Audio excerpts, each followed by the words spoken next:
ஒரு டைரக்டர் ஆகணும்னா, இப்ப நெறைய பேர் வந்து என்கிட்ட கேட்குறாங்க, "sir I want to become a director. What do I do? ஏடியா போகணுமா? இல்ல ஷார்ட் ஃபிலிம் எடுக்கணுமா? இல்ல" I mean there are so many சில சமயம் வீட்லயே உட்காந்துட்டு கதை எழுதிட்டு கூட போய் ட்ரை பண்ணலாம். வாட் உங்க இதுல what is the best way? Learn பண்ணணும் சார். நெறைய படங்கள் பார்க்கணும். அப்புறம் வந்துட்டு ஸ்க்ரீன் ப்ளே பத்தி படிக்கணும்.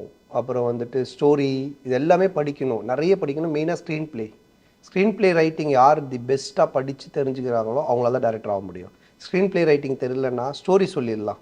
மேக்கிங் எடுத்துடலாம். கேமராமேன் கூட இருப்பாங்க எல்லாம் பண்ணிடலாம். ஒரு கதையா ஒண்ணு சொல்லிடலாம். இது எல்லாமே பண்ணிடலாம். பட் ஸ்க்ரீன் ப்ளே ரைட்டிங் இருக்கு இல்லைங்களா? அதுவும் ஆக்டிங். இது 2ம் வந்து யார் ஒருத்தருக்கு தெரியுதோ அவங்களால மட்டும் தான் நல்ல டைரக்டரா வர முடியும்.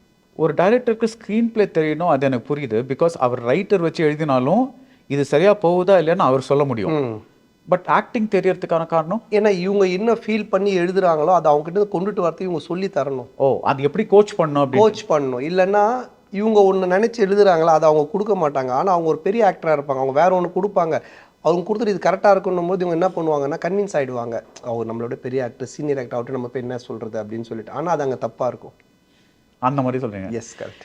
பாரம்பரியமான KTV true value ground oil.